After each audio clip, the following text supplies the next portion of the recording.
I've never liked sticky buns. I bet you've never had a real sticky bun. Well, that might be true. But the few I've had are really greasy, overly sweet, and they have that raw dough-like center. Well, I think you've never had a good sticky bun, that's for sure. Well, you know what, Bridget? If anyone can change my mind, it's you. Awesome. All right, there is a lot of work to do. It all starts with a super soft dough. That's where we are starting at this moment. So what I've got here is 1 1/3 ounces of bread flour. Now this is one of those recipes where we are going to implore to the good folks out there to please weigh out the flour. It's so much more accurate than doing it by volume, and it can make a difference here. So again, that's 1 1/3 ounces of bread flour. We want a bit of gluten in there, so we want some good structure. Now this is 2/3 cup of water, just plain old water. Not Himalayan water or Fiji water. I'm gonna whisk this until it's lump-free. I've never seen a dough start out this way, so you've got me from the get-go. Yes, it's a very liquidy dough, right? Well, this is going to go into the microwave. I'll go ahead and cook it for about 75 seconds in total. I'll go in there every 25 seconds and give it a good stir. I am eager to see what this looks like. I brought you flour pudding. Look at that. It doesn't really look like much right now. It's definitely changed. Yeah. It's actually, the flour has swollen up. It almost looks like glue. Yeah, it does. All right, so now we're going to move over to our mixing bowl. So you don't have to let it cool. You use it while it's warm. Use it while it's warm, that's right. And this will cool it down. This is 2/3 cup of milk. Add that right in there. And I'll start whisking at this point, just to incorporate it. I know, oddest looking dough you've ever seen, huh? Yeah, you got me hooked though. I'm so intrigued at this method. So that cold milk cooled it down enough so that we can add our egg. And this is 1 egg, just a large egg, and 1 egg yolk. So we'll go ahead and put these in. Now we're going to add 15 1/8 ounce of bread flour. Last ingredient to go into our dough at this point is 2 teaspoons of instant yeast or rapid rise. All right, I'm gonna switch over to a little spatula here, just get it started, but I don't need to do too much because I'm gonna let the mixer do the work. And I've got my hook attachment. Now we're gonna let this go on low speed for just about 1 to 2 minutes until these ingredients are combined. Then after that, we're gonna let it rest for about 15 minutes. That's called autolyse, and it's something that we do often, and that's to allow more of that gluten to develop on its own. Now we always wait to add salt to the dough until after the dough has gone through autolyse because salt pulls away moisture and that inhibits that formation of gluten. So I've got here 1 1/2 teaspoons, just regular table salt, and also 3 tablespoons of sugar, this regular sugar. Now usually we'll add sugar right at the beginning of a dough and we don't worry about it. That's because there's only a teaspoon or so in a dough. But with 3 tablespoons, we found it was better that we added this with the salt because it acted just like it. It also pulled away moisture. I'm going to again mix this time on medium-low for about 5 minutes, just to work that in.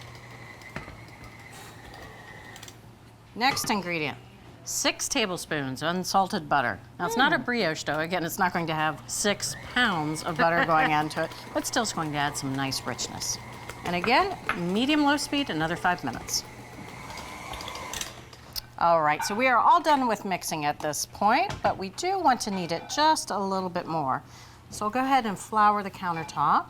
And it is a sticky dough, that's good. Sticky dough makes for softer buns.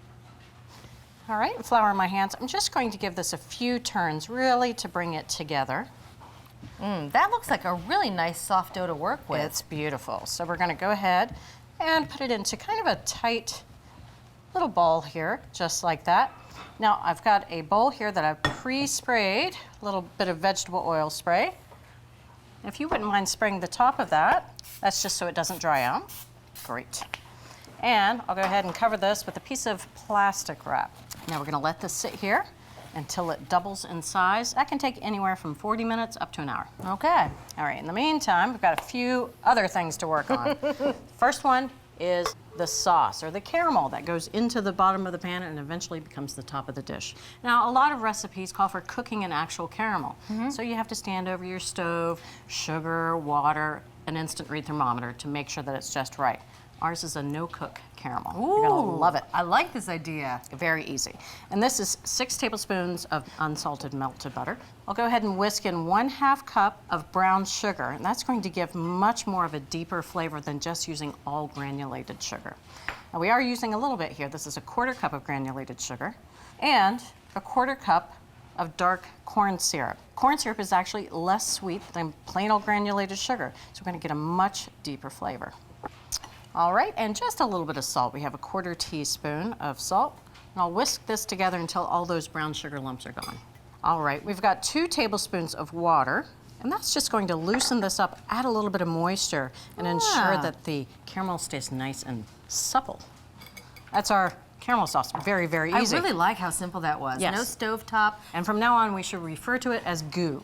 That goo looks good enough to eat. Oh, yeah. And we went ahead and sprayed this pan as well, just to make sure that we can turn those sticky buns right out later on.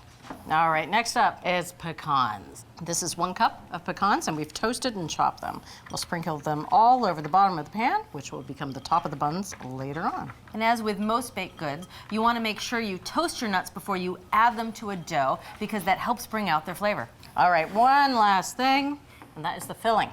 That just looks like sugar. You're right, it is. It's 3/4 cup of brown sugar, but I do want to add a little bit of cinnamon to this mixture. It's just 1 teaspoon is all we need. A little goes a long way with sticky buns. Well, that filling could not be simpler. Exactly. And now, done with the preparations, just have to wait on the dough. All right. So the dough has risen beautifully. Time to shape the sticky buns. That is a really pretty dough. Isn't I'm it? sorry, I couldn't help but touch it. I'm glad you did. I'm glad you did. So I'm going to go ahead and flour the board again, and I'll turn this right out onto the board. Now, I know a lot of people always want to pound down the dough, but we want to leave some of those bubbles in there. So I'm just going to start to pat this into an 18 by 15 inch rectangle. And we want the longest side facing the edge of the counter. Now I'm trying to take care to keep the corners relatively at a right angle. I know they're going to be a little bit more curved. That's okay. You look like you're in the dough zone. I'm in the dough zone, totally. I love working with any kind of dough, any kind of yeasted dough especially. It's very therapeutic. Yes. All right, I think this should be good. 18, 15. So now we're going to go ahead and put the filling right on. I'll start in the middle and I'll work its way out. And I do want to leave about an inch border around there. And that's just so the dough can stick to itself as we roll it up. This is very meditative though. It's like a Zen sand garden. It really is, yes. I love that. That's a great analogy. I love cooking with you. Ditto, girl. Now, it doesn't look like a lot of filling, and that is by design as well. We don't want to overfill this because, again, we have all that goo in the bottom of the pan. The goo. Right. So I'm just going to press this filling in. And now we roll. Let's roll, Julia. Let's roll. I'm going to roll this up, and the key is you don't want to roll it so tightly that everything starts to come out, but we also don't want it to be too loose, because when we go to cut them and invert them, again, we don't want all of that filling to come out. So not too tight, not too loose. That's exactly right. How about that? All right, so we're near the edge. I'm going to go ahead and roll it over, try to work it back so that I can just press this together, this seam. There we go, just pressing it down a little bit. That way it adheres to itself. There's so much moisture in there. So now we're going to get 12 sticky buns out of this. So the first thing that I want to do is take a knife. So I'll start in the middle, toward the one end and the other end, and then 2 more in between each of those marks. Now to cut these, we don't want to take a knife and go all the way through. That dough is super soft and it would drag. So I went into your office and I got some dental floss. This is actually a great way to cut any soft dough. We use this a lot for soft cheese as well. So just work my way underneath and start at those 2 less nice looking ends. So just crossing the floss and then draw it through, and look at that. Wow, that is a really clean way to cut. Nice, clean cut. So we want this to go face down right into our goo. All right, so I'll go ahead and place 2 of these, this one right here, right nearby. All right, so I need to cut the rest of these. And then I'll go ahead and place them in the pan as well. They're even pretty at this stage, seeing those concentric circles of the sugar inside the dough. Exactly. It's Alice in Wonderland of desserts here. It kind of is. All right, more plastic. And this time we're going to let these double in size between 40 minutes up to an hour again. Well, the buns are looking good. They've doubled in size, and now it's time to bake. These are going to go into a 375-degree oven for about 20 minutes. After that, I'll cover them with foil, and that's so that they bake through all the way into the center. And they'll stay in there another 10 to 15 minutes at that point. This rim baking sheet is going to catch any drips. Ooh, those smell good. And let's see if they look good, too. Oh, yeah, they do. Oh, they look really pretty. We know that they look pretty, but we need to tell if they're done. The best way is to check with an instant read thermometer. All right, so these look great. We want 200 degrees. So let's go ahead and take these out. All right, so these need to stay in this pan just so they can firm up a little bit and that caramel as well underneath for about 5 minutes. All right. All right, 5 minutes, and all that goo in the bottom of the pan is set up just enough so that I can turn them out. We're going to put them on this pretty platter. Folks at home could also use a rim baking sheet. All right, so let's say a prayer that we get it out on the first try, right? Et voila, slide it over here. I'll use an offset spatula so I can get my towel under, grab that pan. Oh, goodness. You're kidding me.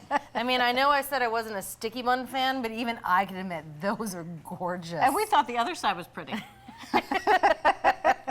We want it to solidify just a little bit more, but we will serve these nice and warm. Another 15 minutes, okay? Okay. Well, Bridget, these look absolutely terrible. Well, I'm so glad you said that because I'll just have to eat them all. We just go in? Go in. All right. Pick a bun. Yeah. They are pull-apart squidgy. Oh. Oh, yeah. But look at this. It's fluffy. Oh, yeah. The other thing I'm noticing, they're not too sweet. Like, I hate it when they're like saccharine sweet and doughy. This is the opposite. It's fluffy, a little bit of that sugar, a little bit of cinnamon. Oh, you keep talking. All right. I'm gonna go for the goo. Oh, check, please. The goo's where it's at. Wow, that topping is amazing. I would not throw these out of bed. So who knew? I actually do like sticky buns. And the key is in the dough. Start with a cooked paste made of flour and water, which is then added to the dough to help make it super soft and workable. For the topping, make a no-cook caramel with butter, brown sugar, and dark corn syrup, along with a little water to help keep it supple. Finally, shape, fill, and bake the buns, both uncovered and covered, for about 35 minutes. And there you have it. From our test kitchen to your kitchen, the perfect sticky buns. These are amazing. Thanks for watching America's Test Kitchen. What'd you think? Well, leave a comment and let us know which recipes you're excited to make, or you can just say hello. You can find links to today's recipes and reviews in the video description. And don't forget to subscribe to our channel. See you later. I'll see you later.